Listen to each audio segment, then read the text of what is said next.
Après avoir étudié euh, les dons spirituels, nous sommes sur l'étude du fruit de l'esprit. Nous avons abordé ce thème par l'inspiration du Saint-Esprit et la semaine dernière, nous avons pu, par la grâce de Dieu, l'aborder d'une manière un peu différente. Nous avons remarqué quand nous avons remis en contexte le passage de Galates 5, le verset 22, qui cite le fruit de l'esprit, donc en l'occurrence l'amour, la joie, la paix, la patience, la bonté, la bénignité, la fidélité, la douceur et la tempérance. Quand on a remis ce passage-là dans le contexte, on s'est rendu compte que le fruit de l'esprit n'est pas quelque chose qui est en nous juste pour que nous soyons des personnes bien pour nous-mêmes. C'est-à-dire pour qu'on ait un bon caractère, comment je vais dire, qu'on ait une validation de Dieu, j'ai envie de dire. Amen. Le fruit de l'esprit n'est pas quelque chose qui est en nous, quelque chose que nous manifestons juste pour pouvoir être juste saint aux yeux de Dieu, parce que Dieu aime ça. Dieu aime qu'on soit amour, Dieu aime qu'on soit patient, qu'on soit bon. C'est un caractère, on a un bon caractère, ça plaît à Dieu, du coup, on est éligible pour le paradis. Quand nous avons mis le passage dans son contexte, nous avons compris sur les propos de l'apôtre Paul que ce fruit de l'esprit-là est là dans un contexte plus vaste. Et il s'inscrit même, j'ai failli dire curieusement, mais il s'inscrit même dans le même contexte, dans le même cadre que les dons spirituels. Nous avons compris dans notre étude des dons spirituels que les dons spirituels sont là dans nos vies pour l'édification commune, pour le bien de tous. Alléluia. Et en ce qui concerne le fruit de l'esprit, nous avons compris que ce sont des choses qui se manifestent en nous, donc les différentes parts de ce fruit-là qui se manifestent en nous pour que nous soyons capables de vivre avec les gens, que nous soyons capables de vivre en harmonie, de vivre dans la paix de Dieu avec les gens qui nous entourent. Amen. Permettez-moi de relire donc certains aspects de ce passage que nous avons étudié. Galates 5 à partir du verset 13. La Bible dit: Frères, vous avez été appelés à la liberté, seulement ne faites pas de cette liberté un prétexte pour vivre selon la chair, mais rendez-vous par la charité, donc par l'amour, serviteurs les uns des autres. Amen. On avait expliqué que donc par Christ nous avons été rendus libres, mais cette liberté là en fait est un instrument qui nous permet de nous-mêmes nous rendre volontairement par amour serviteurs des autres. Alléluia. Donc c'est comme ça que dans le contexte les dons, c'est dans ce contexte-là que les dons spirituels, je dis les dons spirituels, que le fruit de l'esprit a été énuméré, enfin les différentes parties ont été énumérées. Donc par la charité, c'est rendez-vous serviteurs les uns des autres, car toute la loi est accomplie en une seule parole. Dans celle-ci, tu aimeras ton prochain comme toi-même. Mais si vous vous mordez et vous dévorez les uns les autres, prenez garde que vous ne soyez détruits les uns par les autres. Je dis donc, marchez selon l'esprit et vous n'accomplirez pas les désirs de la chair, car la chair a des désirs contraires à ceux de l'esprit et l'esprit en a de contraires à ceux de la chair. Ils sont opposés entre eux afin que vous ne fassiez point ce que vous voudriez. Amen. Si vous êtes conduits par l'esprit, vous n'êtes point sous la loi. Or, les œuvres de la chair sont manifestes. Ce sont l'impudicité, l'impureté, la dissolution, l'idolâtrie, la magie, les inimitiés, les querelles, les jalousies, les animosités, les disputes, les divisions, les sectes, l'envie, l'ivrognerie, les excès de table et les choses semblables.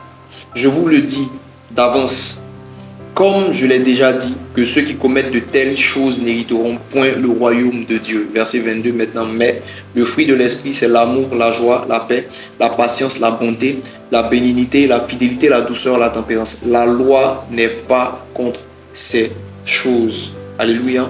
Bon, on va terminer le passage en même temps, verset 24. Ceux qui sont à Jésus-Christ ont crucifié la chair avec ses passions et ses désirs. Si nous vivons par l'esprit, marchons aussi selon l'esprit. Ne cherchons pas une vaine gloire, nous provoquant les uns les autres, en nous portant envie les uns aux autres. Alléluia. Donc quand vous voyez que quand on relit tout ce contexte et que on repositionne donc le passage, le verset 22, dans tout ce que nous avons lu, nous nous rendons compte que ça s'inscrit de façon évidente, claire, dans un contexte d'amour, de communion fraternelle. Un contexte où nous devons être serviteurs les uns des autres. Un contexte où nous devons nous soumettre à Dieu pour être un appui pour les autres, pour pouvoir s'aider, s'entraider et dépasser tout ce qui peut être forme d'envie, tout ce qui peut être forme de sorcellerie, tout ce qui peut être forme de jalousie, etc. Ce sont des choses qui sont orientées directement vers les gens qui sont autour de nous. Il parle dans ce passage du fait de ne pas se dévorer entre nous. Et nous voyons, on en a parlé assez longuement la semaine dernière, comment dans l'église aujourd'hui, c'est justement l'inverse de ce qui est dit dans ce passage que nous remarquons. Amen.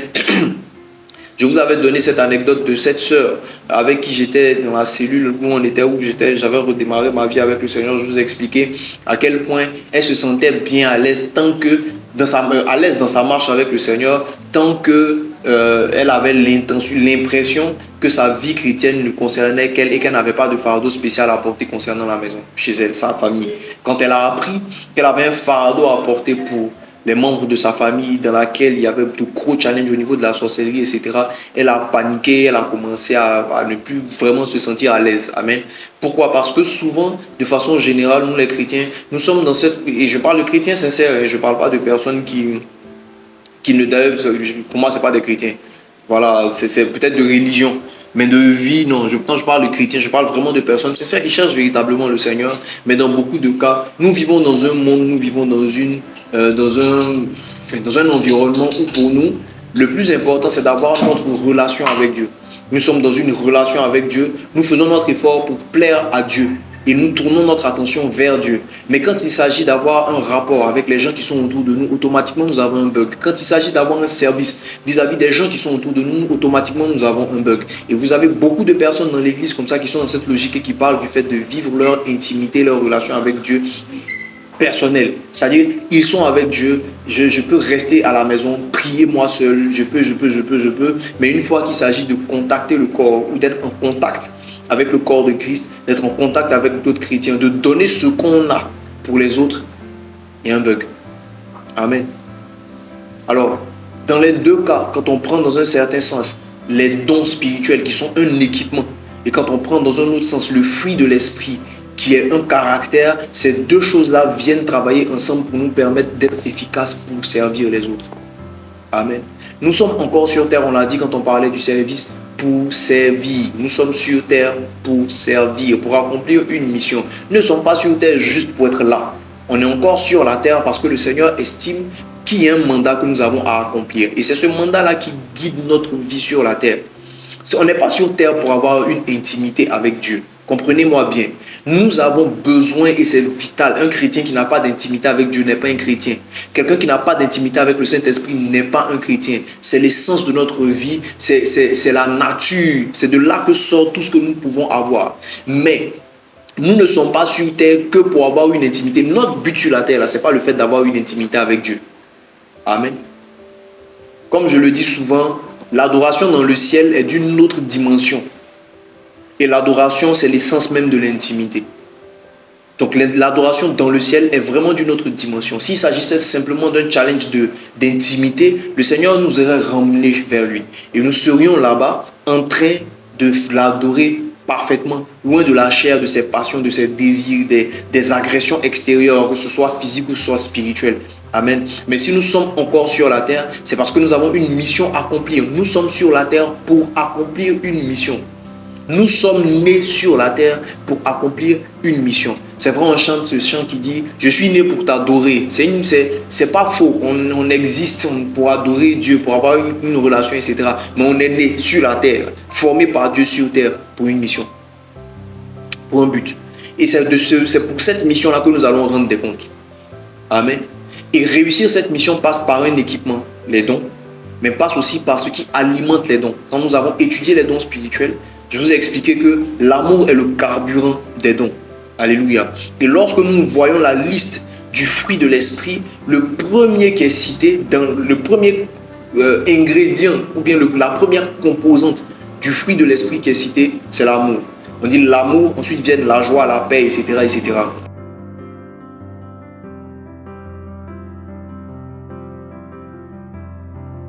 Donc c'est de cette composante-là que nous allons encore parler aujourd'hui. Nous ne pouvons... Quand on parle de l'amour, peut-être que ce qu'on va dire aujourd'hui est des choses que nous avons déjà préalablement entendues. Mais le Seigneur met un point d'honneur à ça. Et nous savons tellement de choses concernant l'amour. On a entendu parler de tellement de choses concernant l'amour. Mais à quel niveau se trouve à quel niveau se trouve notre amour? Quel est l'état de notre amour? Quelles en sont ses limites? Quelles en sont ses capacités? Quelles en sont ses capacités? Qu'est-ce que nous sommes capables d'accepter, d'admettre? Qu'est-ce que nous sommes capables de laisser passer? Qu'est-ce que nous avons du mal à laisser passer? Beaucoup de choses qui nous challengent aujourd'hui, nous challengent parce que nous avons un problème, c'est-à-dire nous avons atteint la limite de notre amour. Nous avons atteint ce que notre niveau d'amour, notre capacité à aimer est capable de contenir ou d'accepter. Amen. Et nous avons besoin par le Seigneur de repousser les limites de notre amour. C'est d'une importance capitale parce que le niveau d'amour auquel le Seigneur nous emmène est proportionnel au niveau d'impact que nous devons avoir. Alléluia. Et comme je vous le dis souvent, nous ne sommes pas à Beersheba pour faire les choses juste parce que, oui, il faut les faire. Quand le Seigneur nous a emmenés ici, il a parlé d'une affaire de bâtir des choses en profondeur, bâtir un caractère, bâtir une nature et de bonnes assises. De sorte à ce que lorsque nous allons commencer à utiliser ou à côtoyer les notions que tout le monde côtoie, que nous soyons capables de le faire en ayant en nous l'assise que Dieu veut qu'on ait. Et qu'on ait le regard qu'il faut sur les différentes choses sur lesquelles nous nous appesantissons à chaque fois par l'instruction de l'Esprit. Alléluia. Il faut impérativement pour nous bâtir ce trait de caractère, cette nature qui plaît à Dieu, qu'il puisse nous regarder et qu'il puisse avoir cette joie-là dans son cœur de voir que nous ressemblons à ce qu'il a créé et non pas à ce que le monde a pu faire de nous. Alléluia. Il y a une chanson que j'aime beaucoup, que ça fait longtemps que je n'ai pas écouté d'ailleurs. À un moment, je l'écoutais tous les jours et plusieurs fois par jour. C'est la chanson bon, je ne sais pas s'il est chanteur ou pas, mais d'un artiste, un chrétien, un américain qui s'appelle Anthony Evans. La chanson s'appelle All That Matters, tout ce qui compte. Et son refrain a été, pour moi, je ne sais pas, pendant très longtemps, c'était comme une prière que je n'ai pas su écrire, enfin, comme quelque chose que j'aurais pu écrire moi-même. Amen. Il dit, tout ce qui compte pour moi, c'est ce que tu vois quand tu me regardes. Tout ce qui compte pour moi, c'est comment tu te sens quand tu penses à moi. Et après, il y a la suite, mais je veux qu'on se focalise sur ces deux phrases. Tout ce qui compte pour moi, all that matters to me is what you see. Tout ce qui compte pour moi, c'est ce que tu vois quand tu me regardes. Tout ce qui compte pour moi, c'est ce que tu ressens quand tu penses à moi. Et ça, c'était une préoccupation personnelle que j'avais. C'est-à-dire, quand Dieu s'assoit et puis il pense à Marie-Anne, c'est-à-dire, est-ce que tu as une idée?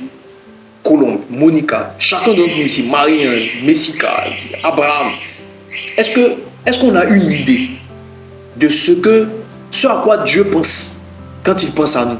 Qu'est-ce qui lui vient à l'esprit? Qu'est-ce qu'il pense? Est-ce qu'il pense vraiment, il me déçoit? Chose qui m'étonnerait. Hein? Qu'est-ce qu'il pense quand il te regarde, quand il nous regarde individuellement? Quelle est la pensée qu'il remonte quand il nous regarde? Quand il nous regarde, qu'est-ce qu'il voit? Qu'est-ce qu'il voit? Au-delà de ce qu'il a designé. Parce qu'il y a comment Dieu nous voit sur la base de ce qu'il a créé. Vous voyez? Et puis, il y a ce que Dieu ressent quand il nous regarde dans l'état dans lequel nous sommes. Je ne sais pas si j'arrive à me faire comprendre. Il y a des gens que Dieu regarde et je sais qu'il a de la tristesse dans son cœur. Parce qu'il voit quelqu'un qu'il aime qui est en train d'être détruit. Ou qui est en train de se détruire. Qu'il appelle, à qui il demande incessamment de rentrer à la maison. Et puis la personne ne veut pas rentrer. Il frappe, il dit, je me tiens à la porte de ton cœur et je frappe. Et ça, c'est la manifestation de l'amour de Dieu. C'est un amour inconditionnel. Il continue d'être là. Mais quel est le sentiment qui pousse Dieu à venir vers toi? Est-ce un sentiment d'amour dans le sens de je viens chiller avec mon amoureux, ou bien c'est un sentiment d'amour dans le sens de c'est quelqu'un qui a besoin d'aide. Je ne sais pas si j'arrive à me faire comprendre. Il y a des gens de qui Dieu se rapproche parce qu'il tente une approche, parce que ces personnes sont loin. Il y a des gens de qui Dieu se rapproche parce qu'il est proche de ces personnes. Il vient pour avoir un contact. Comme il avait contact avec Abraham, avec Adam dans le jardin. Quand Dieu venait, il a appelé Adam. Où es-tu? Quand il vient rencontrer Adam, il ne vient pas rencontrer dans son habitude. Hein. Il ne vient pas rencontrer quelqu'un qui est perdu. Il vient chercher quelqu'un avec qui il a une intimité. Et cette intimité, elle est toujours basée sur son amour. Mais il y a cet amour de Dieu qui est manifesté pour nous parce qu'on est perdu. Vous comprenez, non? Le même amour de Dieu, là, il est manifesté pour une relation et puis il est manifesté pour un salut. Et quand nous sommes chrétiens, l'amour de Dieu qui doit être manifesté en nous doit être l'amour qui est manifesté pour une relation. Pour une relation. Pas pour une tristesse. Et nous devons, et le désir le plus profond de mon cœur à cette époque et qui continue d'être un désir profond en moi, comment il se sent quand il pense à moi, quand il pose ses regards sur moi, qu'est-ce qu'il voit? Est-ce qu'il voit un fils dont il est fier? Est-ce qu'il voit quelqu'un qu'il aime certes, mais et puis il peut dire oui, vraiment sa vie me fait plaisir. Alléluia. Et ce Dieu-là donc décide, nous, aussi imparfaits qu'on puisse être, de nous utiliser pour pouvoir manifester l'amour qui dit reviens à d'autres. Ou l'amour qui crée cette atmosphère corporative où lui, il descend pour se manifester. On va lire un passage, sinon dans notre progression d'aujourd'hui, on va lire quelque chose. Colossiens 3 du verset 5 au verset 14. Colossiens 3, verset 5 à 14. Faites donc mourir les membres qui sont sur la terre. L'impudicité, l'impureté, les passions, les mauvais désirs et la cupidité, qui est une idolâtrie. C'est à cause de ces choses que la colère de Dieu vient sur les fils de la rébellion, parmi lesquels vous marchiez autrefois, lorsque vous viviez dans ces péchés. Mais maintenant, renoncez à toutes ces choses, la colère et l'animosité. À la colère, à l'animosité, à la méchanceté, à la calomnie, aux paroles déshonnêtes qui pourraient sortir de votre bouche. Ne mentez pas les uns aux autres, vous étant dépouillés du vieil homme et de ses œuvres, et ayant revêtu l'homme nouveau qui se renouvelle dans la connaissance selon l'image de celui qui l'a créé. Alléluia. Ça c'est important, selon l'image de celui qui l'a créé. Vous voyez ce que j'étais en train de vous expliquer tout à l'heure? J'étais en train de vous expliquer la manifestation de l'amour de Dieu pour nous, inconditionnel, un amour au-delà de ce qu'on fait, un amour qui se manifeste soit pour avoir une intimité, soit pour nous sauver quand on est éloigné, pour nous ramener à la maison, quand nous tombons, quand nous chutons en tant que chrétiens, quand nous abandonnons la main du Seigneur, son amour est toujours là, prêt à se manifester pour nous ramener sur le chemin qui est le sien. Alléluia. Et cet amour-là, ce caractère, l'image de Dieu à laquelle nous devons être, est l'image de Dieu d'abord manifestée dans son amour avant d'être l'image manifestée dans sa puissance. Quand on parle de ressembler à Dieu, ce n'est pas d'abord le côté, oui, on est comme Dieu, on déclare des choses, on possède, on règne. Oui, ça c'est un aspect. Mais à la base, la première des choses que nous devons manifester quand il s'agit d'être l'image de Dieu, ce n'est pas d'abord la puissance ou la capacité de faire des choses extraordinaires. La manifestation de sa main, c'est d'abord la capacité d'aimer comme lui. La véritable ressemblance de Dieu se trouve dans le fait que l'amour de Dieu est manifesté en nous au travers de Jésus-Christ qui se manifeste par la puissance, par la présence et la directive du Saint-Esprit. Alléluia. Alléluia. Donc, ayant revêtu l'homme nouveau, verset 10, qui se renouvelle dans la connaissance selon l'image de celui qui l'a créé. Il n'y a ici ni grec, ni juif, ni circoncis, ni incirconcis, ni barbare, ni scythe, ni esclave, ni libre. Mais Christ est tout et en tous. Verset 12. Ainsi donc, comme des élus de Dieu saints et bien-aimés, revêtez-vous d'entrailles de miséricorde, de bonté, d'humilité, de douceur, de patience. Supportez-vous les uns les autres. Et si l'un a sujet de se plaindre de l'autre, pardonnez-vous réciproquement. De même que Christ vous a pardonné, pardonnez-vous aussi. Mais par-dessus toutes ces choses, revêtez-vous de la charité, de l'amour, qui est le lien de la perfection. Par-dessus toutes ces choses, revêtez-vous de l'amour qui est le lien de la perfection. C'est ce verset 14-là qui nous intéresse particulièrement. Mais j'ai relu tout l'ensemble pour que vous retrouvez, vous allez voir que ce que nous venons de lire, c'est le même contexte quasiment que le contexte où nous avons tiré Galates 5, 22. Donc dans Galates 5, l'écosystème dans lequel les dons, le fruit de l'esprit a été énoncé, cet écosystème-là se retrouve encore dans ce passage que nous venons de lire de Colossiens 3 du verset 5 au verset 14. Le verset 14 nous intéresse plus, qui vient parler, la chute se retrouve sur le fait que nous devons nous revêtir de l'amour qui est le lien de la perfection. Il n'y a aucune espèce de perfection qui peut se manifester dans la vie d'un être humain en dehors de la manifestation première de l'amour. La perfection, ce n'est pas le fait de réussir tout. Nous ne sommes pas parfaits. Et ça, je l'avais dit quand on a parlé, je ne sais plus de quel, je sais plus si c'était le cœur ou la prière, je ne sais plus. J'avais expliqué que la chose la plus importante aux yeux de Dieu qui nous qualifie pour lui, ce n'est pas que nous soyons capables de tout faire bien. Ce n'est pas de ça qu'il est question. La sincérité de notre cœur, la manifestation de notre amour a beaucoup plus d'importance aux yeux de Dieu que le fait que nous soyons parfaits à tout réussir.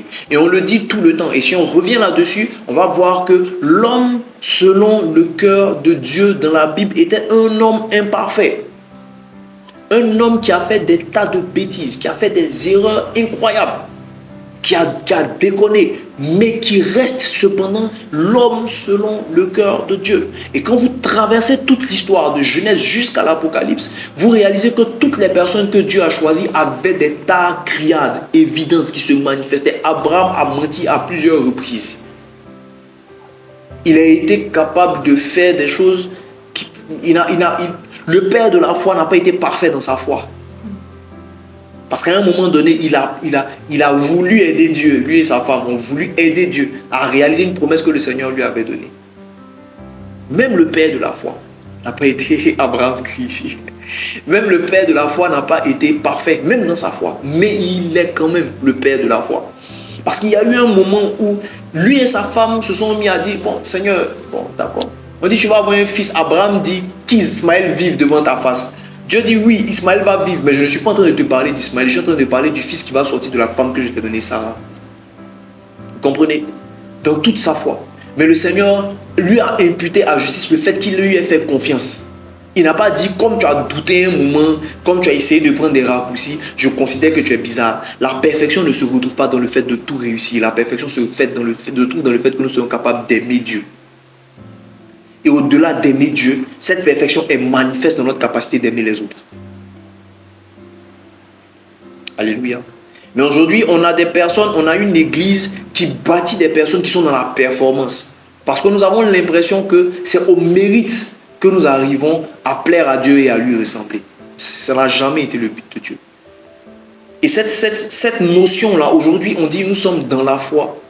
Nous sommes dans la période, dans le, comment on appelle ça, mais la dispensation de la foi. Mais bon nombre de chrétiens continuent de vivre encore comme s'ils étaient sous la loi. La majorité des chrétiens vivent encore, surtout ceux qui veulent plaire. Je connais quelqu'un qui pleure beaucoup. Parce qu'elle veut plaire à Dieu.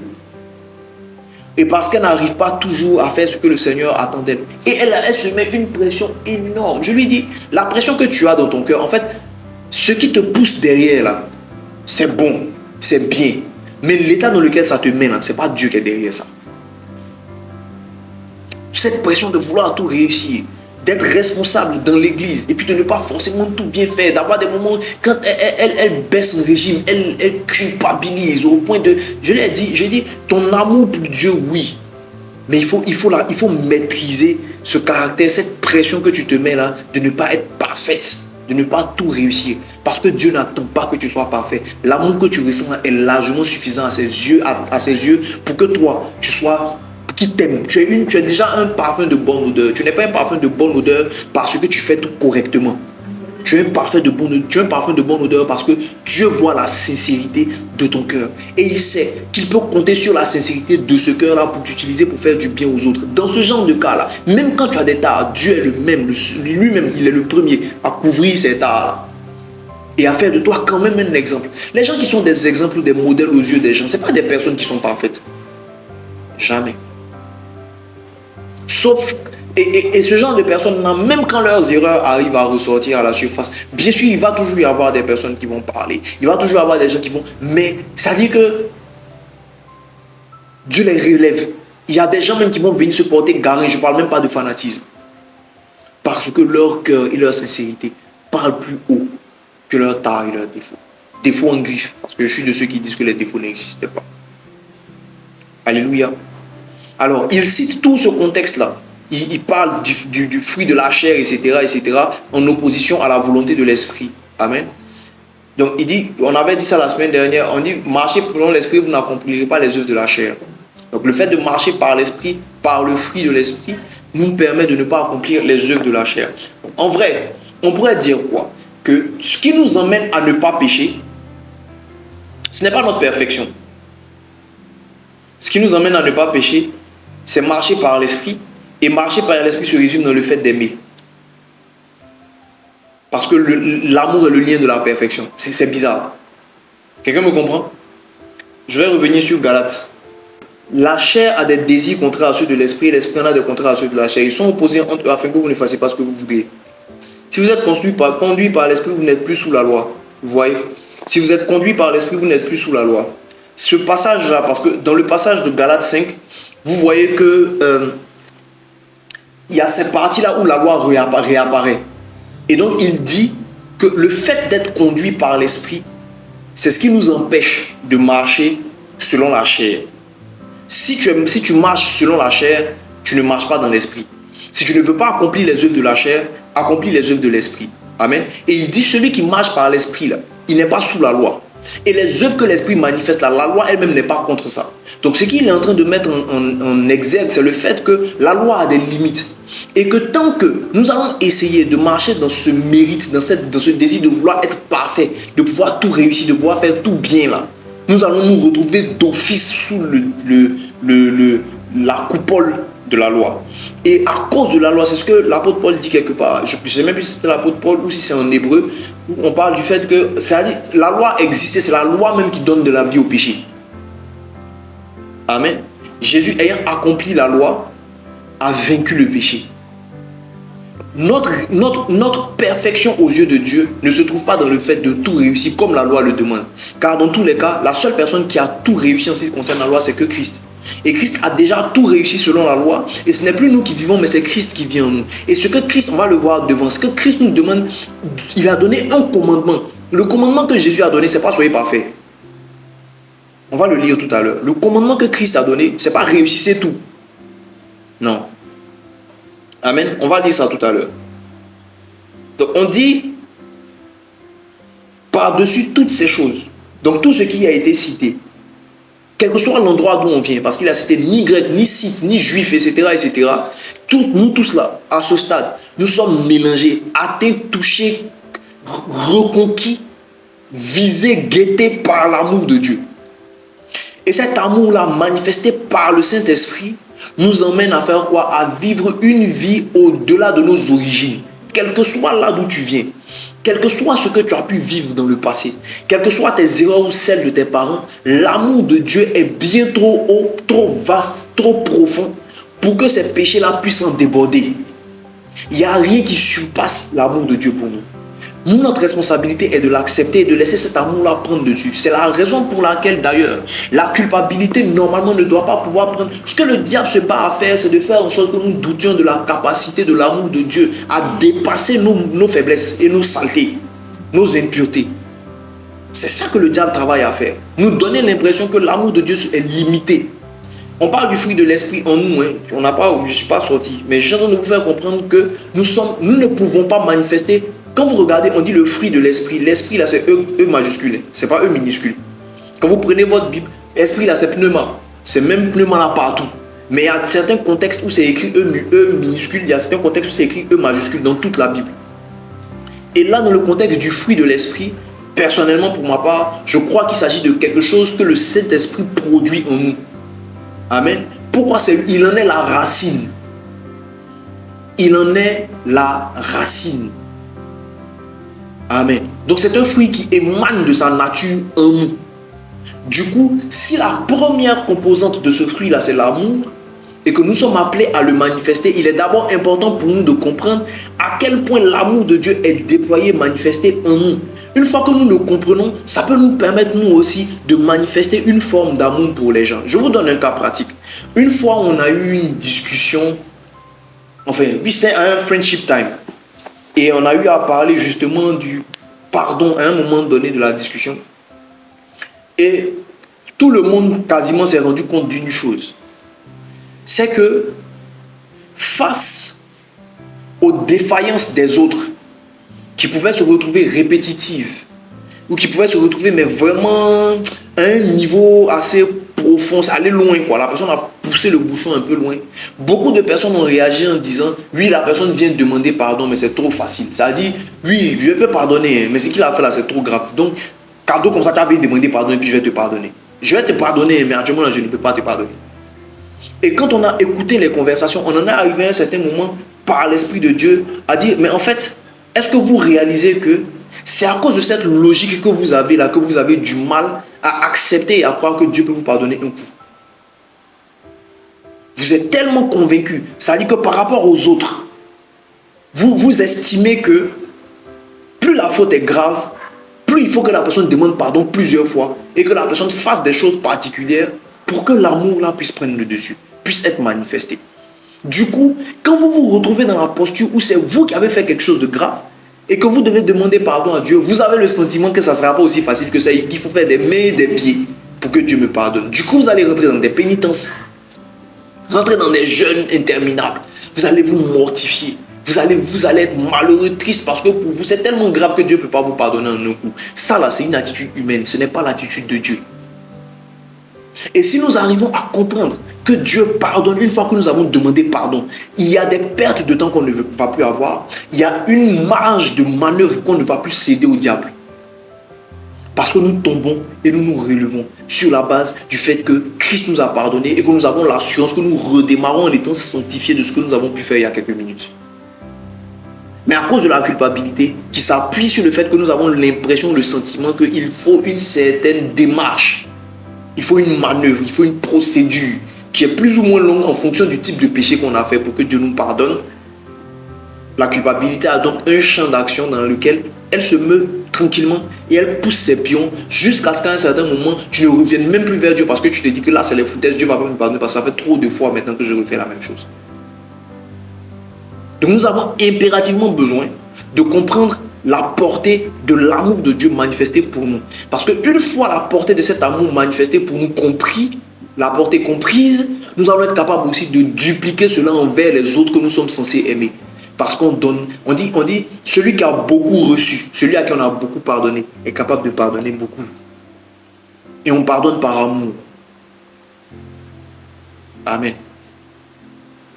Le fruit de l'esprit donc, que nous devons manifester, il vient d'abord de la sève du Saint-Esprit. Et donc nous étudions l'esprit pour mieux comprendre ce à quoi nous devons ressembler. Quelqu'un me comprend? Amen. Jean 13, verset 34 dit, « Je vous donne un commandement nouveau. Aimez-vous les uns les autres comme je vous ai aimé. Vous aussi, aimez-vous les uns les autres. » Donc il dit aimez-vous. Il ne fait pas que dire aimez-vous. Mais il dit comme je vous ai montré l'exemple. Parce que Dieu est pratique. Il ne fait pas faites ce que je dis, ne fait pas ce que je fais. Il fait en premier. Et puis nous montre l'exemple. Et puis nous tous, nous suivons. C'est dans ce contexte-là que Paul dit soyez mes imitateurs comme je le suis moi-même de Christ. Alléluia.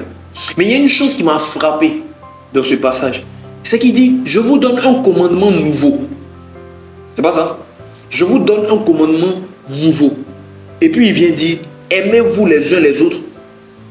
Je dis mais en quoi est-ce que ce commandement est nouveau? Quand on sait déjà, avant de revenir, on va lire un passage même, avant de revenir à ce passage, que Jésus a eu cette discussion avec des gens qui lui ont demandé, mais quel est le plus grand commandement? Il dit, tu aimeras ton Père, Dieu, de tout ton cœur, de toute ton âme, de toute ta pensée, etc. Et tu aimeras ton prochain comme toi-même. Donc c'était quelque chose qui était déjà écrit dans la loi. Et il dit même de ça, là, dépendent la loi et les prophètes. Donc c'était quelque chose qui était établi à la base. Mais là, il vient et puis il dit à ses disciples, parce que là, il est sur le point de partir et tout là, il dit à ses disciples, je vous donne un commandement nouveau. Donc, on s'attendrait à ce que le commandement que Jésus va donner là soit un commandement qui soit quelque chose qu'on n'a jamais entendu. Et puis il revient encore redonner la même chose, aimez-vous les uns les autres. Si vous prenez Lévitique 19, le verset 18, la Bible dit, tu ne te vengeras point et tu ne garderas point rancune. Tu ne te vengeras point et tu ne garderas point rancune. C'est écrit dans la Bible, hein? Ouais, non.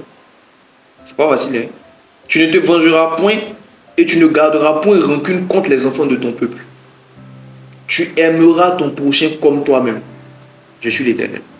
Donc c'est un commandement qui avait déjà été donné depuis Lévitique. Dans le Pentateuque, là, les 5 premiers livres de la Bible qui forment la Torah, avec les psaumes, Dieu avait déjà dit ça. Mais Jésus dit, je vous donne un commandement nouveau. Aimez-vous les uns les autres. Le commandement, il est nouveau dans quel sens?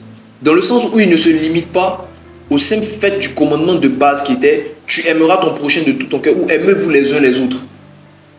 Aimez-vous les uns les autres. Ça ne se limite pas à ça. Là maintenant, il dit aimez-vous les uns les autres comme moi-même. Vous voyez? Aimez-vous les uns les autres comme moi. Je vous ai aimé, vous aussi, aimez-vous les uns les autres. Le commandement à la base, quand vous le prenez dans l'Ancien Testament, le fait d'aimer les gens, c'est un commandement. C'est ce qui est dit clairement. L'amour n'est pas une émotion. Ce n'est pas un sentiment. L'amour est un commandement. C'est une loi. Nous avons pour devoir et pour responsabilité d'aimer les gens. Amen. De nous aimer les uns les autres. Donc ça va au-delà de ce que nous ressentons dans nos émotions. Ça va au-delà de ce que nous ressentons dans nos sentiments. Si on aime la tête de la personne ou pas, si la personne nous a fait du bien ou pas, etc. Ça va au-delà de ça. Nous devons nous aimer les uns les autres. Cet aspect du commandement, cet aspect loi, tel que manifesté et énoncé dans l'Ancien Testament, a donné l'impression à beaucoup de gens que Dieu était dur et que Dieu n'est pas amour. Je ne sais pas si vous me comprenez.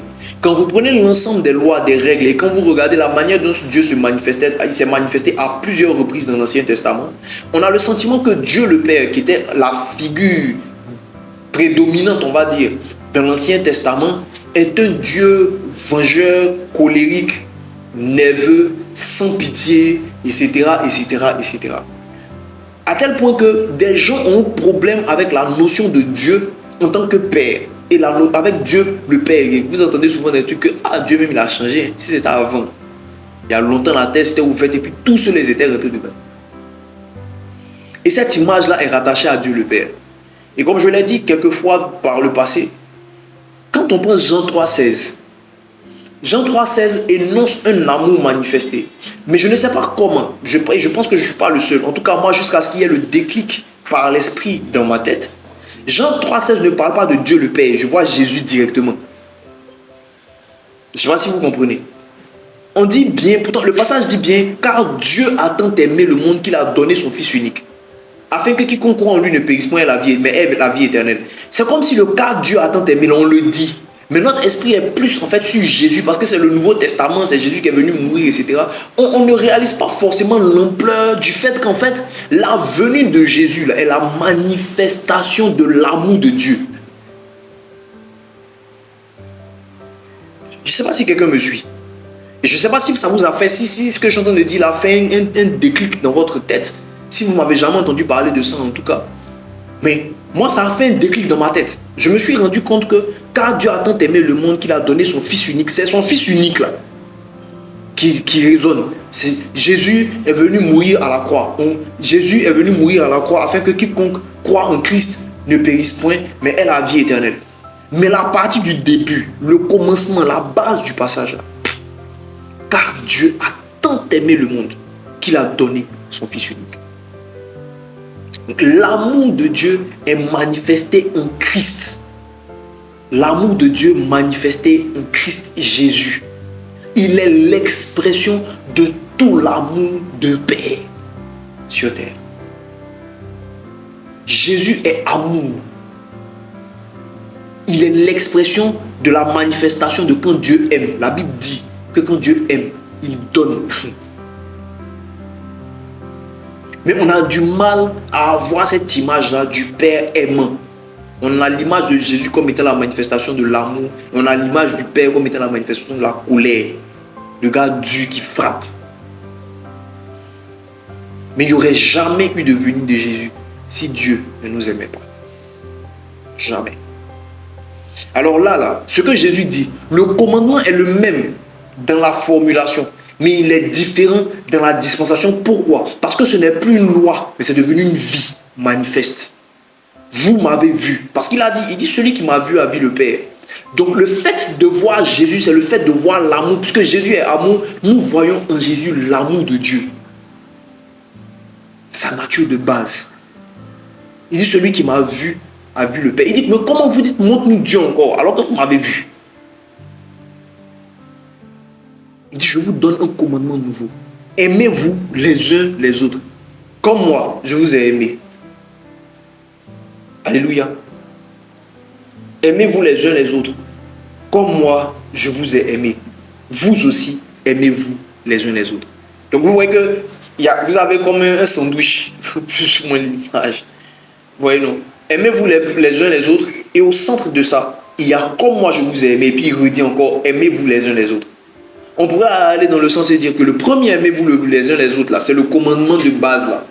Le commandement nouveau, là. C'est comme moi, la manière dont moi je vous ai aimé, là. Je vous redis, aimez-vous les uns les autres. Maintenant, vous n'avez plus seulement qu'une loi, mais vous avez la loi vivante, manifeste, au travers de moi. Et vous pouvez me regarder. Et au-delà du fait de me regarder, c'est que maintenant, depuis, parce que là, Jésus était encore vivant. Il était encore vivant avant sa mort. Donc, en ce moment-là, ils étaient encore sous la loi. Après ça, Jésus meurt, il ressuscite, il part aux cieux, il se duplique en nous. Et là, ce n'est plus lui, ce n'est plus nous qui vivons, mais c'est Christ qui vit en nous. Ça veut dire que là, nous n'avons plus seulement qu'une image à copier, mais nous sommes devenus nous-mêmes l'expression de l'amour de Dieu. C'est la raison pour laquelle nous pouvons devenir un instrument que Dieu peut utiliser pour que les hommes voient son amour au travers de nous, comme les disciples étaient censés avoir vu l'amour de Dieu au travers de Christ. C'est là maintenant que le fruit de l'esprit peut se manifester au travers de nos vies. Pourquoi? Parce que sa sève est entrée en nous et qu'elle a remplacé notre essence de base. L'essence de base du monde, je veux dire, de ce que le monde avait fait de nous. Le commandement est nouveau. Aimez-vous les uns les autres comme je vous ai aimé. Aimez-vous les uns les autres. Amen.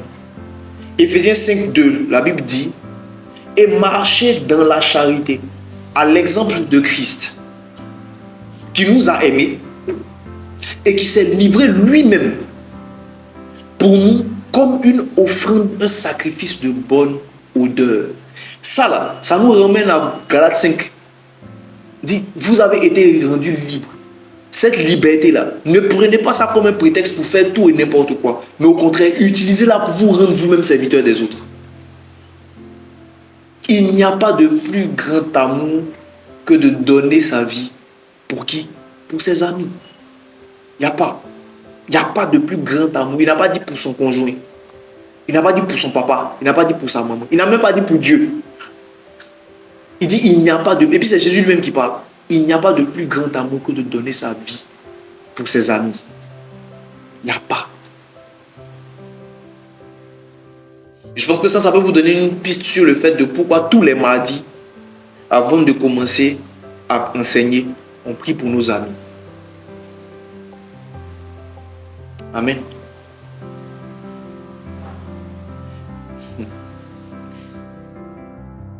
Vous savez, toutes les choses que le diable s'attelle à détruire et à dénaturer sont des choses qui doivent vous donner un signal sur à quel point c'est important.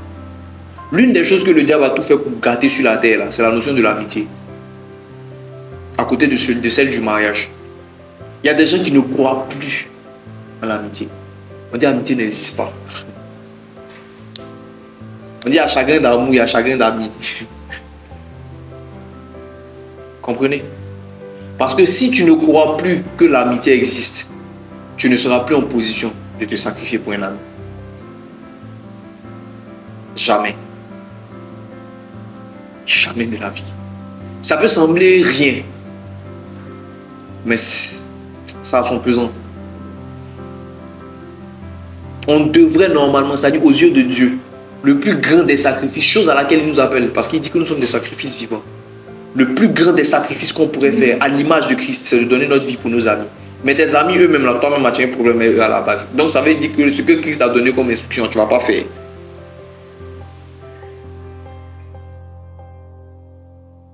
Amen. Et marcher dans la charité à l'exemple de Christ, qui nous a aimés et qui s'est livré lui-même à Dieu pour nous, comme une offrande, un sacrifice de bonne odeur. Amen. Donc quand nous nous livrons pour les gens, nous sommes un sacrifice de bonne odeur aux narines de Dieu. Donc si on revient à ce que j'étais en train de vous dire tout à l'heure par rapport à la chanson dont je vous ai parlé, vous réalisez donc que comment Dieu nous voit là, c'est fonction aussi de comment nous sommes capables d'aimer les gens. Ce n'est pas fonction de ce que tu fais, simplement de... Oui, il y a des gens qui ont des heures de prière, des trucs carrés, jeunes, ils sont comme ça. Mais leur cœur est dur, comme du manioc.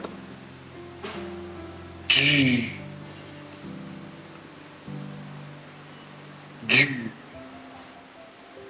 Quand ils prient même, on ne sait pas ils prient pourquoi. Parce que c'est certainement pas pour les gens. Il y a des gens qui prient, vous les voyez dans l'église. Vous allez dire non, que là, c'est lui là. C'est chez lui le Saint-Esprit quitte pour aller chez les autres. Mais il faut t'approcher de lui. Tu vas voir ce qu'il va te montrer. Il faut avoir une petite interaction avec lui. Il va te montrer la vraie vie. Vous avez des témoignages de gens comme ça. On te dit non, elle là, son affaire d'église. Mais c'est qu'elle nous monte au travail. Et c'est même pas parce que la personne est exigeante, c'est que c'est de la méchanceté. Je suis sûr que chacun de nous a déjà entendu parler d'une femme, d'un homme qui est comme ça. Chrétien fort, mais c'est qu'il fait au travail. Donc c'est pas les exercices spirituels là. C'est pas ça d'abord. Alléluia. Donc ce qui plaît à Dieu, le sacrifice de bonne odeur aux narines de Dieu, ça commence par notre capacité d'aimer les autres. Comment nous sommes prêts à aimer les autres. Comment nous sommes prêts à faire des choses pour le bien des gens. Même si nous, on ne gagne rien en retour. Amen. Vous voyez tout ce qu'on fait. Regardez, on fait Beersheba tous les mardis. En prenant ce cas, vu que nous sommes à Beersheba. À qui ici, on a déjà demandé de payer quelque chose pour ça qu'on fait là? C'est-à-dire que le mardi, les gens se connectent. On partage le lien. Chacun se lève, il vient, il se connecte. Quand il finit, il prie, il reçoit le truc et puis il s'en va. En se disant que mardi prochain, il y a Beersheba. Mais quand on le fait, est-ce qu'on a déjà demandé une contrepartie? Est-ce que vous savez comment on fait pour faire Beersheba? Et ça ne nous est même jamais passé par la tête de dire, ok, on va faire Beersheba et puis on va dire, bon, à partir de maintenant, là, on peut faire payant. Celui qui veut, il vient, celui qui veut, il ne vient pas. Mais on le fait cadeau. En fait, ce n'est même pas cadeau, c'est payant pour nous. Hein? C'est gratuit pour les personnes qui participent. Mais nous, ce n'est pas gratuit pour nous. Ça me fait penser à... Une fois, j'étais assis à table, en train de manger, puis en train de bien manger, quoi. Un midi, là, je ne sais même plus, ça remonte à quelques... L'année dernière, l'année surpassée. En train de bien manger, puis il dit, ouais, mon gratuit est tout. Dans ma tête, là, ça a sonné. C'est plus gratuit, hein, c'est toi qui payes. Avant, là, quand tu étais chez tes parents, là, ça c'était le gratuit. Parce que c'est comme ça qu'on appelle, en Côte d'Ivoire, c'est comme ça qu'on appelle la nourriture de la maison, le gratuit. Voilà. Donc, il s'est mangé, puis il dit, ouais, mon gratuit est tout. C'est pas gratuit, hein. Vous payez. Actuellement, pour tes enfants, pour la nounou, c'est gratuit. Mais pour toi, ce n'est plus un gratuit. Vous voyez, non? Donc, quand les gens viennent manger à Beersheba, quand les gens viennent manger à la maison des héros, quand les gens viennent manger à Friendship Time, Friendship Time, c'est grave parce que là-bas, ils mangent spirituellement, et puis ils mangent physiquement encore, et puis ils s'en vont. C'est gratuit pour eux, mais ça ne l'est pas pour nous. Et on le fait sans arrière-pensée, sans rien penser derrière. Et c'est pour cela que souvent quand je regarde des gens qui disent oui, les pasteurs c'est des voleurs, tous les pasteurs c'est des voleurs, les gens font ça c'est pour gagner l'argent, si tu es pauvre, tu n'as jamais raté ta vie, et puis tu essaies de gagner un peu d'argent, va faire ton église, prêche sur le mariage. Si tu, babe, c'était ça non? Si tu es blanc, même quoi, que tu vas en Afrique, prêche sur le mariage, et puis tu seras riche. C'est un chrétien qui dit ça, hein? C'est un chrétien qui dit ça. Combien de fois j'ai entendu ça? Si tu es pauvre, tu as l'argent, fais ton église, tu seras riche. Quand c'est vrai église est en train de faire, c'est toi qui saigne. Après, Dieu peut te bénir. Pas il peut, il va te bénir comme lui en a envie. Pas comme toi tu penses. Alors, lui va te bénir après comme il en a envie dans son rythme à lui. Mais pour l'instant, c'est toi qui vas saigner. Pour que d'autres personnes viennent profiter. Et ça, c'est une manifestation de l'amour de Dieu. Amen.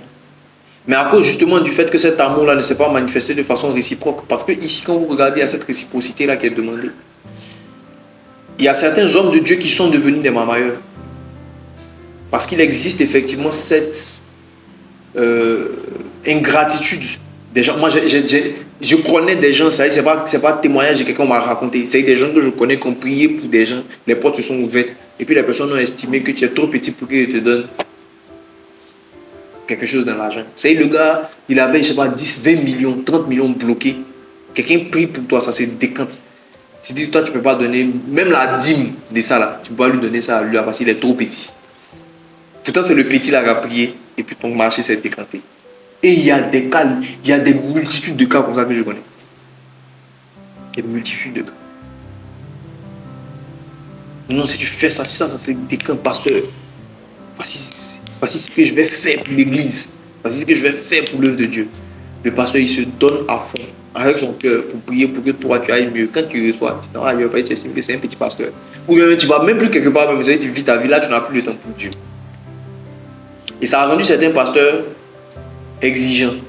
Tu payes avant que je fasse. Parce que je connais ça. Quand je vais finir de faire, tu vas disparaître. Alors que nous, on a des besoins. C'est pas facile. C'est pas justifié. C'est pas justifiable. Après le fait de devenir comme ça, c'est parce que Dieu veut, mais ce sont des faits. Amen. Donc je reviens sur ce que je disais.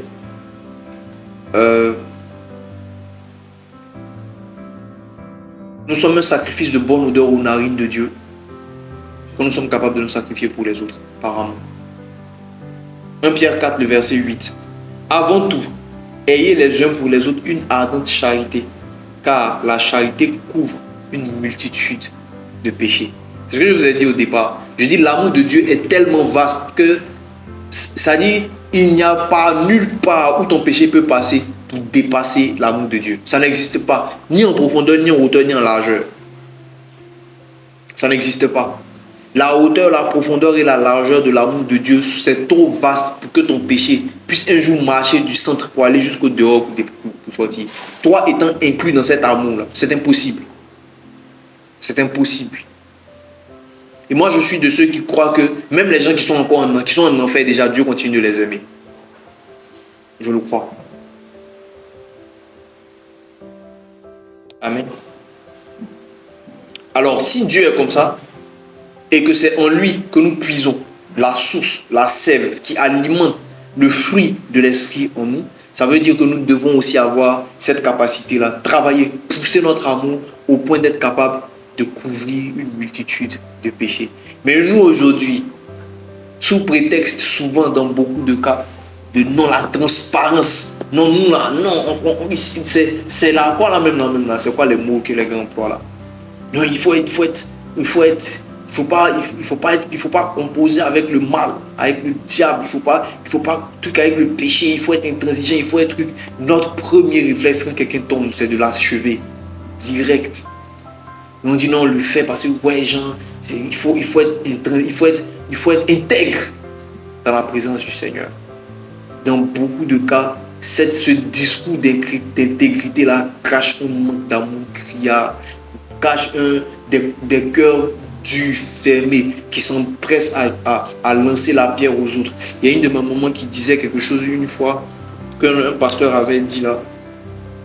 Et l'église est la seule armée qui achève ses soldats blessés. Même les nazis ne faisaient pas ça.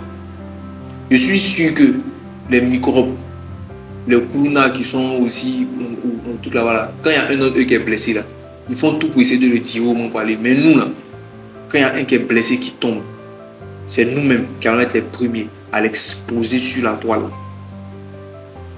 Incapable de couvrir ses faiblesses. Incapable d'essayer de soutenir, d'être réservé, d'avoir de la mesure face aux incapacités de ceux qui sont autour de nous. Mais souvenez-vous d'une chose. Il y a un passage qui dit que celui qui pense être debout prenne garde et jamais tomber. Amen. Apprenons à être mesurés vis-à-vis du péché, des manquements, des erreurs des autres. Soyons très mesurés, doucement, pas faire. Parce que tu ne sais pas où Caillou est mou. Tu ne sais pas où pour toi là, ça va te trouver. Et ce qui est grave, c'est que c'est-à-dire on fait des choses abominables. Mais quand quelqu'un fait quelque chose, je ne sais pas comment ça se passe en nous. Et ça nous arrive à nous tous. Hein. Quand quelqu'un fait quelque chose là, c'est-à-dire on oublie nous-mêmes là, on a des vieilles casseroles quelque part là-bas. Et puis on commence à se balancer, à se jeter dans des invectives. On va commencer à dire des choses, à attaquer les gens, à parler. Et puis chacun se permet de dire ce qu'il veut, de critiquer tel homme de Dieu, de parler de tel chantre. Tout le monde se permet tout. Et on n'est même pas capable de voir dans cette scène globale de l'église qui est en train de lapider l'un des siens, la scène de la femme adultère et des personnes qui voulaient la lapider. C'est exactement la même image qui se passe de façon virtuelle sur les réseaux sociaux. Récemment, Thais Boum a été lapidé de tous les... Non, les chrétiens, il y en a qui ont défendu. C'est les chrétiens même là, qui sont en train d'appuyer les païens même pour le... Et on oublie. Pour moi, c'est cette image-là. C'est-à-dire, c'est vraiment sur la scène publique, on a jeté quelqu'un. Et puis on dit, good teacher, what do we do? Seigneur, on fait quoi? Voilà, elle a commis l'adultère. La loi de Moïse dit qu'on doit la lapider. On l'a pris en flagrant délit. Toi, qu'est-ce que tu dis? Jésus s'est abaissé. Il a commencé à écrire. Il a dit une seule chose avant de s'abaisser, que celui qui n'a jamais péché lui lance la première pierre. Quand il a soulevé sa tête, tout le monde avait disparu. C'est parce que Jésus ne fait plus ça dans son amour qu'il y a beaucoup qui ont bouche pour parler des autres.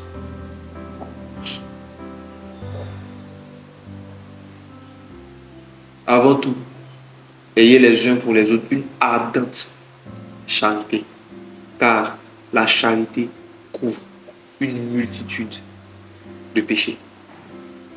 Ce n'est pas non plus dit que la charité couvre tous les péchés. Parce qu'il y a certainement peut-être une limite à un niveau où il y a des gens, ça dit pour là, ce n'est plus, c'est devenu autre chose. Il y a des gens qui sont dans le désordre, c'est-à-dire c'est autre chose. Non, c'est pas de ça qu'il s'agit. Des gens qui vivent dans comment on appelle ce truc-là? Dans l'iniquité, genre, mais à un niveau là. Et puis ils sont dans l'église, ils sont en train de vouloir. C'est pas, ne venez pas mélanger les choses. Il y a des gens qui sont terribles. C'est-à-dire, lui, il est dans l'église, mais il n'a rien envie de faire comme un chrétien. Ça, c'est autre chose. Aucun remords, on lui parle, il n'écoute pas, il s'en fout, il fait ce qu'il a envie de faire. C'est pas de ça qu'il est question. N'empêche que le passage dit que l'amour couvre une multitude de péchés. Amen. Le dernier verset, et puis on va prier. 1 Jean 3, le verset 23. Et c'est ici son commandement. Pour revenir à appuyer ce que nous avons dit tout à l'heure par rapport au commandement nouveau. Et c'est ici son commandement que nous croyons au nom de son Fils Jésus-Christ et que nous nous aimions les uns les autres selon le commandement qu'il nous a donné. Le commandement que Jésus nous a donné, c'est de nous aimer les uns les autres. Et à côté de ce commandement, il a donné une commission. C'est d'aller par tout le monde et faire de toutes les nations des disciples. C'est une mission qui est impossible sans amour. Mais aujourd'hui, l'Église va dans le monde faire de toutes les nations des disciples sans le commandement. On a pris la commission, mais on n'a pas pris le commandement qui la sous-tend. On a pris les dons, mais on n'a pas pris le fruit. Alléluia.